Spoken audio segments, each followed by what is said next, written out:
All right, welcome to the Attack the Rack Sports Daily Show, where we talk the latest in sports, mostly sports, maybe some other things here or there too, mostly sports. We're going to be here every Tuesday, Wednesday, and Thursday around 7 o'clock p.m. Eastern Standard Time. We got Big Mo and we got Trent joining us, and they're going to be here most Tuesday, Wednesdays, and Thursdays.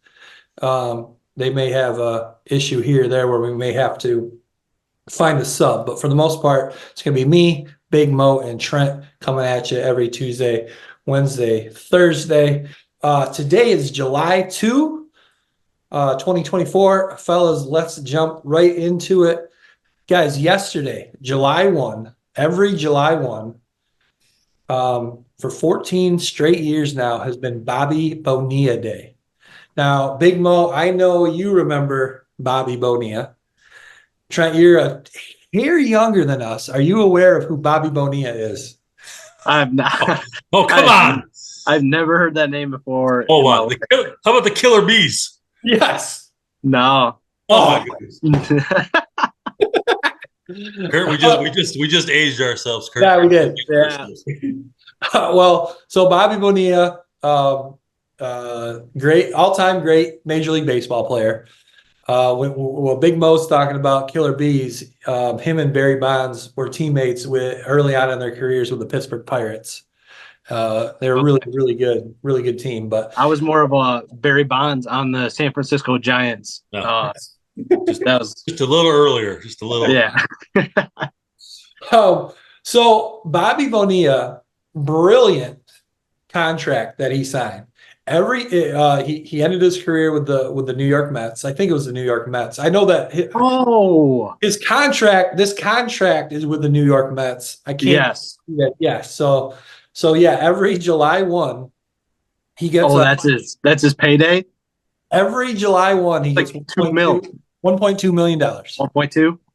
Every July 1. How long was it? 20 plus years? It started in 2011 and it goes through 2035. That's genius. It is genius. I mean, you just make 1.5 around there every year. Just yeah. I mean, I don't know. That's smart. Especially when money was different then versus now as well. So that's pretty good. For he's making more than like NHL hockey players, currently, so that's pretty good. Yeah, and he's still making every July 1, or every year he's making more than the Major League Baseball league minimum. Yeah, but brilliant contract. I love it. I love it. 11. What's he got? 11 years left. Yeah, 2035. 11 years. So good for him. It makes you wonder. We see all these, and we're going to talk about it here in a second, all these huge contracts these NBA guys are signing. Obviously, Major League Baseball, that's always been the case. But you wonder, we don't always necessarily hear all the details of the contract. I wonder, are these contracts, do they include something like this thing that Bobby Bonilla has? I don't know, but I think there's a couple out there still getting. I mean, Ken Griffey Jr. still gets paid. Okay. Who was the other one? There's like 5 or 6 others I saw on a post. Maybe Chris Davis or something like that. Manny Ramirez. There were a couple of them that, obviously, I think Bonilla's was still the longest. It's probably impressive that he started it probably years before those guys. Yeah. To get that deferment payment. So, that's, yeah. Hey, it's a good way to make sure you got $1 million in your pocket every year for, I think, what is he? He's going to be like 72 on his last payment. Yeah. It's like fun money. I think it's a smart thing to do too, because like Draymond came out the other whatever week that was and said that the NBA doesn't set him up for retirement. And they make like $40 million a year. Yeah. Put one of those things in your contract and collect once a year for 20 years, and you don't have to worry about spending it all Right. so fast because you don't have it all. Yeah. I'm pretty sure Allen Iverson it's not a every year thing like Bobby Bonilla's, but I think in like 2030 or something crazy like that, he gets just all of a sudden this huge lump sum. Oh, Million. really? Yeah. I'd have to look up what year it is and how much, but like I said, it's a one-time lump sum. It's not like Bobby Bonilla's every single year on July 1. Bobby Bonilla Day, July 1. That's So, awesome. Hey, you know what? I think Iverson's is set up like a trust fund. oh, okay. So Okay. like in 2030, he gets access to like $30 million. Yes. Yeah. Yeah. Yeah. Now, probably another good way to make sure you have money left over. Well, Yeah. that's good for Yeah. him because I'm pretty sure he's gone broke. I think he's went, AI. yeah. I think he's gone broke. Yeah. Yeah, what does that Oh, mean? Like brokers, or does he still have a couple mansions, or does he? Is it, in that yeah. sense, you never. I guess you never know. Well, But I think these guys that they a lot of them, someone on Allen Iverson's status, I'm sure even when and if he goes broke, there's always going to be streams of income that he can find. yeah, yeah. If he's Should have got, went with Nike instead of Reebok. yeah, no, exactly. I want to talk more. I know I've been kind of beating it like a dead horse, but I want to talk a little bit about Caitlin Clark here. A huge game for the Indiana Fever this past Sunday, playing against the Phoenix Mercury, featuring what a lot of people believe to be the GOAT, Diana Taurasi, also featured on the Phoenix Mercury, Brittany Griner. Guys, did you happen to catch any of that game? Have you been catching the Caitlin Clark fever? Have you been watching any of her games so far? I've watched a little bit of the Fever, not a ton. I saw the highlights from the game the other night against Taurasi. Looked like a pretty good game, a little back and forth, and seems like Fever made a run at the end to kind of seal it. Yeah, yep, they did. Ryan, did you happen to catch the big game on Sunday? I did not catch that game. I was actually hoping to watch it afterwards when I saw the Fever had won, because I know early on they were down by 10-12, and Yeah. yeah, it wasn't looking good. So, but then saw the final score and saw a couple tweets and Insta posts about the game. So I wanted to go back and watch it, but it's a little tougher to find a game like that to rewatch. But I have watched probably more WNBA games than I do NBA games. Yeah.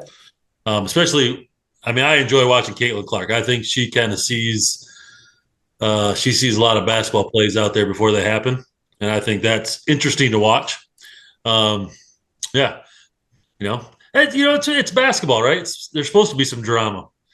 I Yeah. mean, I don't think they're doing anything. I mean, you almost wonder sometimes. You think about the bad boys and the Bulls and how much maybe they kind of really hated each other, but how much of that really was maybe just like for the show.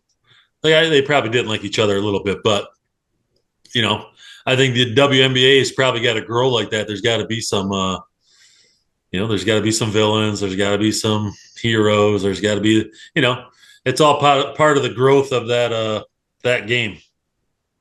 No, I agree. But I think there is a difference. I think the hatred and the between, for example, like you mentioned, the Pistons and the Bulls, or the Pistons and the Celtics, or the Celtics and the Lakers, or the Celtics and the 76ers, that was like just pure, hatred stemming out of competition.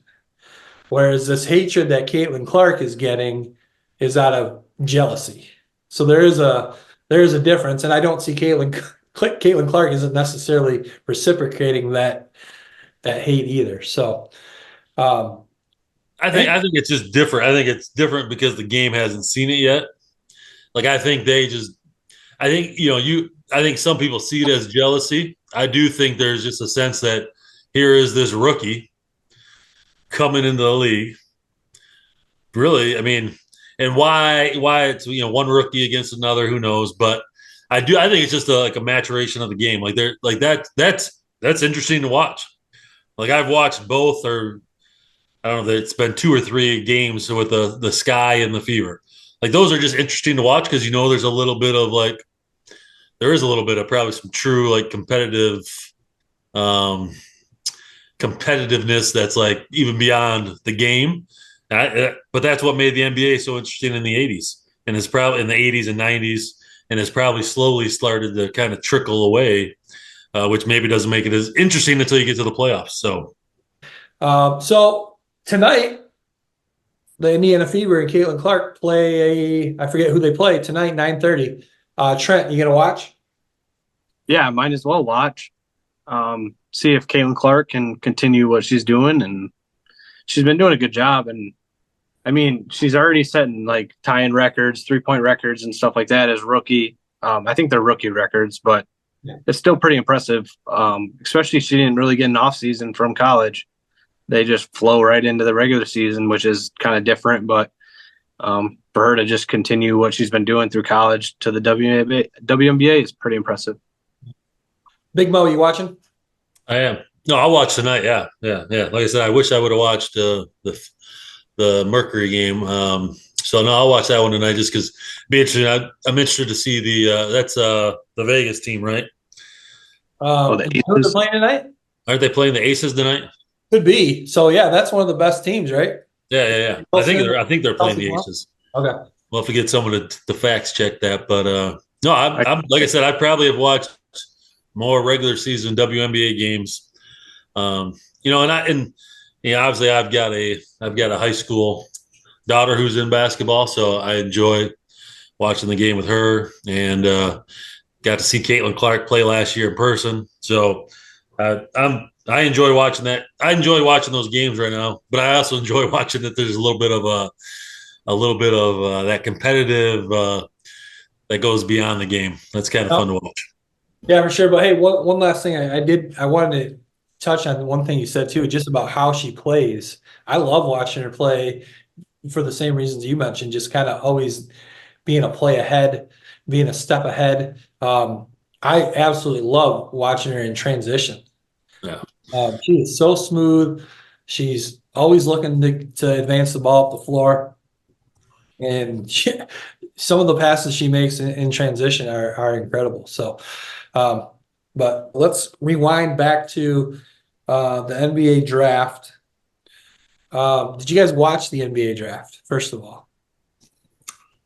I did. I watched probably like the first 10, 15 picks, which I didn't watch any of it.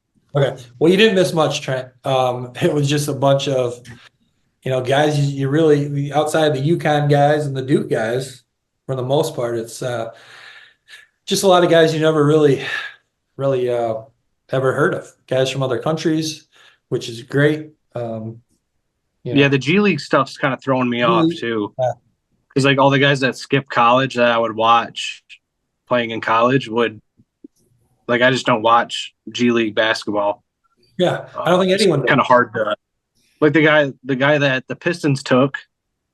It's like you just got to go watch his highlight tape and try to determine for yourself if he's any good or not. Yeah. So the G League's kind of throwing me off a little bit with the draft. I think a lot of the experts are saying that it was like the worst draft of all time. I mean, for me, I watch it and it's kind of like been the same thing the last few years. I'm just watching guy after guy get drafted that I've never heard of. Mm-hmm.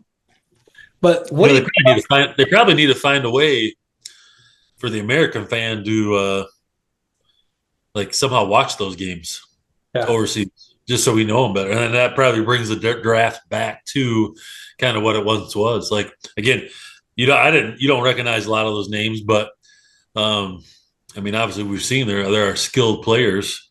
It'd be interesting to see because I have no idea. How is there a way to watch some of those games and like start to learn about those guys instead of just being a draft guy and like doing all the in-depth research? Can I pull up the best France league game and watch that during the NBA season or during the summer or spring, whenever they play? It'd probably be a market that nobody's really tapped into yet around here. Yeah, that is true. But I'm even talking, even more so than that, just like all the college guys that get drafted that are coming out after their freshman year that really haven't done a whole lot. It's just all based on potential. Whereas, back in the day, it was these guys were getting drafted as seniors, juniors. You knew who they were ready to go right away. So Yeah, it's all different. the NIL stuff threw a loop in it as well. Because now it's like some kid say he commits to like Kentucky, plays a year at Kentucky, leaves, goes somewhere else, plays there for a year, and then he could like bounce around for 4 years and then go to the draft. So it's kind of hard to keep tabs on some of the guys unless you just like watch a game and you're like, oh, that guy was at Kentucky last year. So it's kind of hard to keep up with those guys. But like the France stuff, like if you could watch some of those French games and like when the people are talking about these players, like if the only way to watch them is their highlights. Yeah. So to get a better feel, to be able to see a whole game would be pretty sweet. Yeah. Like, broadcast a few of them or have a channel or something like that. Yeah. I mean, they'd have to probably be on tape delay because of the time zone stuff, but I'd be open to watching some Euro League basketball games. I like the style of play. Yeah. Even just bring them to America for some games or whatever. They send the NFL everywhere, so might as well bring in some top picks to play against.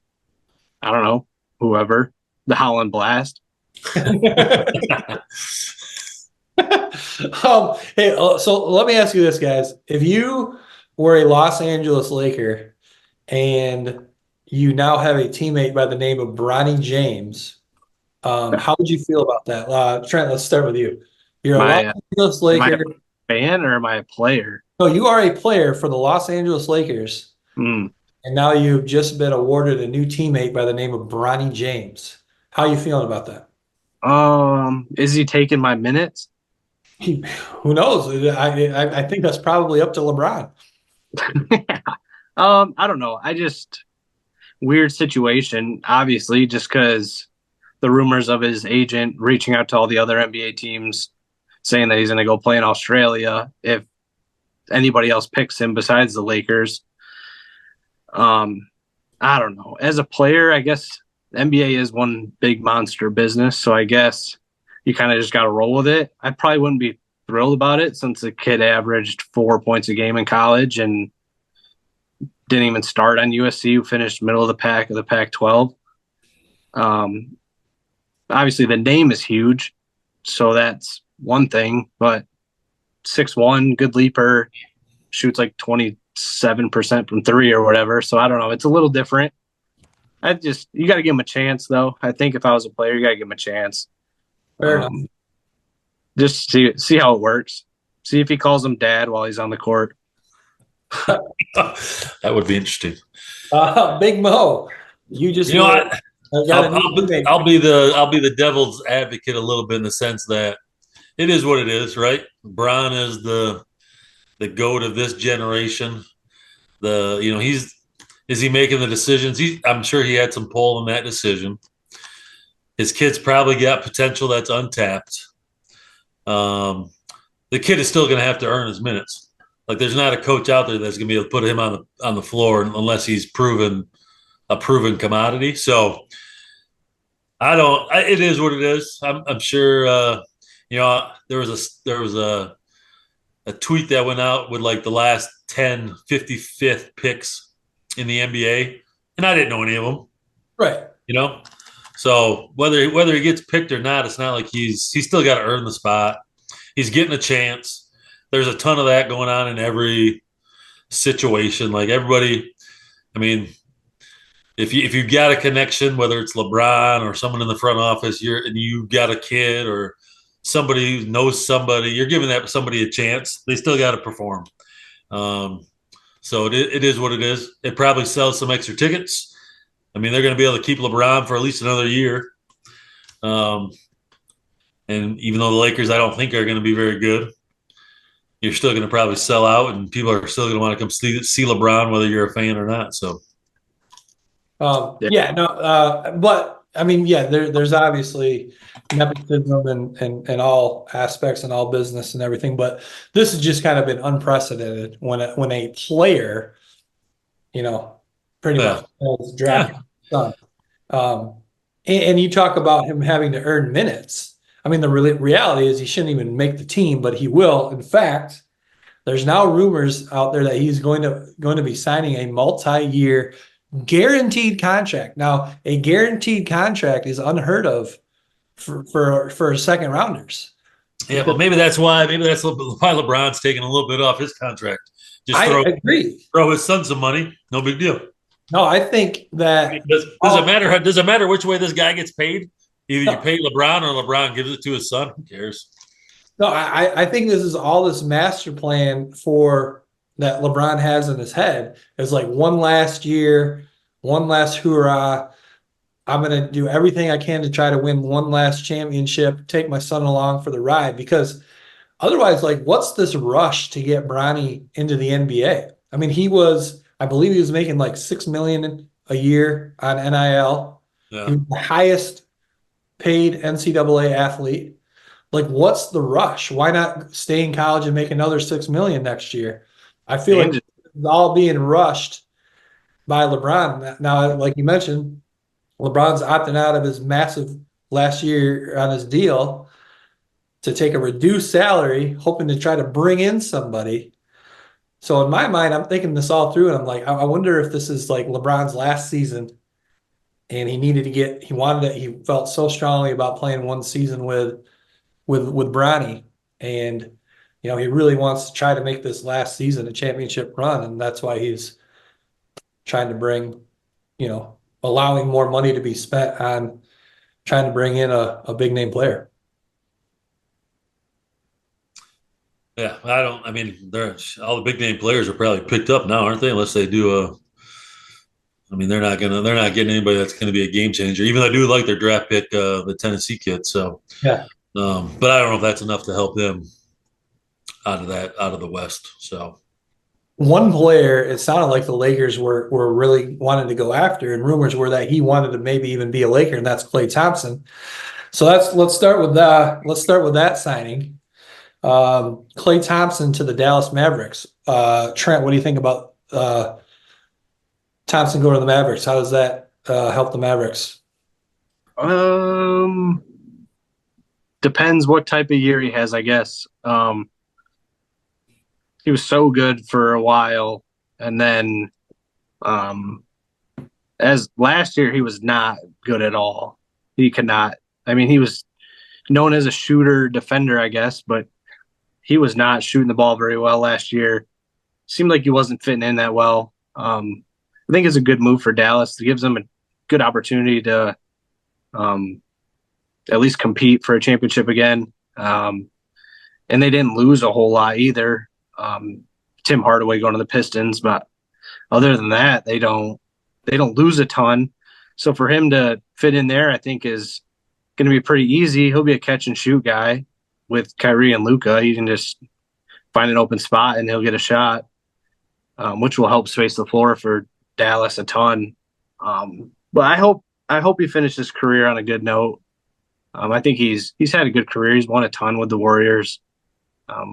He's been through it, so I think it's a good pickup for the Mavs. Yeah, so Golden State Warriors not only are losing Klay Thompson, they also did not re-sign Chris Paul. Big Mo, Chris Paul, signed with the San Antonio Spurs.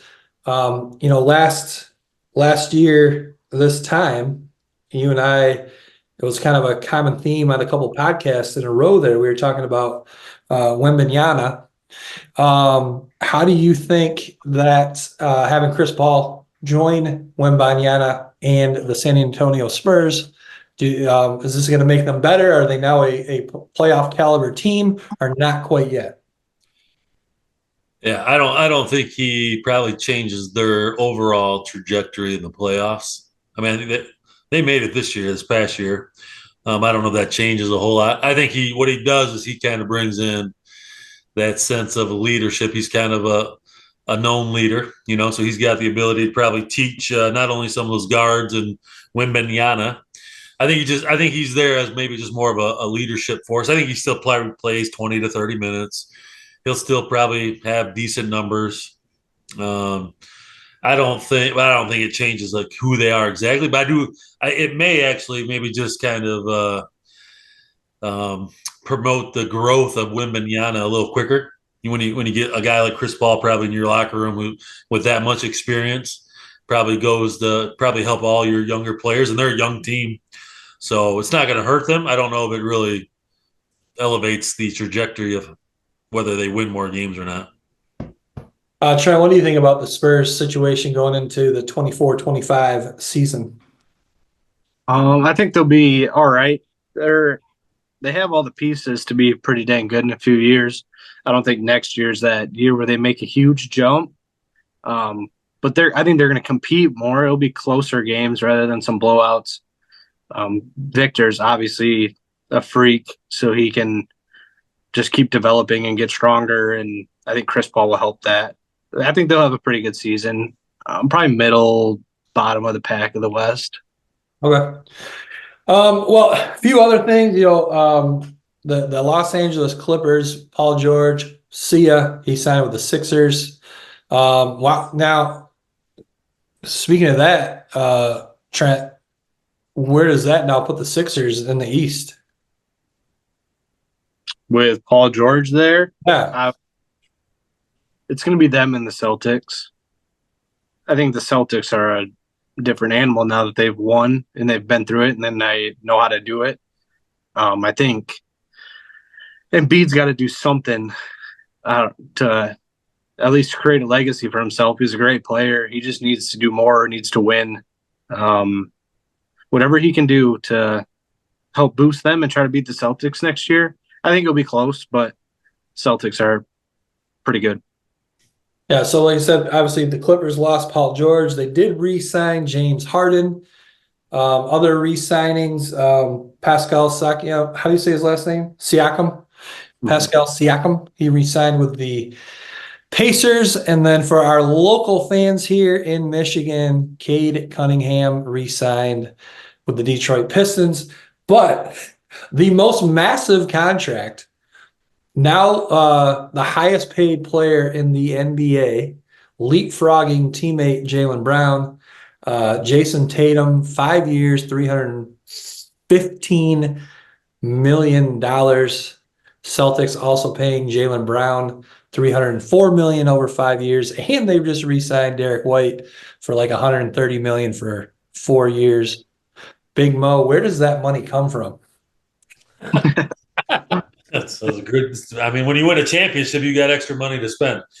I heard the best thing. I don't watch a ton of ESPN, but I was watching it one of those first take shows recently, and I think in the NBA, as in any sports team, when you have that window, you better be spending money because you just don't know when you're gonna be done. So I think they made a point of the Denver Nuggets not spending money right now, and who's their big player? Joker. Yeah, the Joker. Yeah. You've got this generational player, and now you're not really surrounding him. You're not really spending the money to go win yourself a couple more championships. That's the essence of sports, right? You've got the team, you've got a chance, and Boston is saying, "Hey, this is our opportunity to win maybe 2, 3, 4. Why not? Let's go spend the money for those 4 or 5 years. When it gets bad, we'll recoup it back then." But I think the role players obviously I think played really well for Boston. So getting someone like White to resign is probably huge for them. But I think it's a 76ers Mavs NBA Finals next year. Really? Yeah. Woo. I think it's going to be Luka's time, and he's got that third piece. Yeah, and I think even Embiid now has a really good third piece if Paul George can stay healthy and Embiid can stay healthy. Yeah. Trent, what do you think? Is that realistic? Mavs, Sixers NBA Finals? Yeah, I think it is realistic, but I don't know who's going to beat the Celtics. But I think it depends. I mean, Embiid could dominate they don't. Their true big is what, Al Horford. Yeah. So I guess if they strategize the right way, I think it could happen. But it's hard to beat the Celtics 4 games. Yeah. All right. One last thing in the world of sports. 18-hole round of golf. President Trump versus Joe Biden. Big Mo, who you got? Wow. I don't know anything about that, Kurt, except for I'm probably taking Trump. Just watching Biden move a little bit, I'm probably going athletically. Trump might, but they're both over 70. They're over 80, aren't they? Are they both over 80? They're both over 80. Yeah. Oh I my think gosh! But I- Trump still has a pretty quality. Well, I don't know. I think his swing is a little jacked up, but he still can hit it well. But Biden claimed during his vice presidency he was a 6 handicap, but that was 10 or more years ago. So Hey, if I'm still playing golf when I'm 80, God bless, man.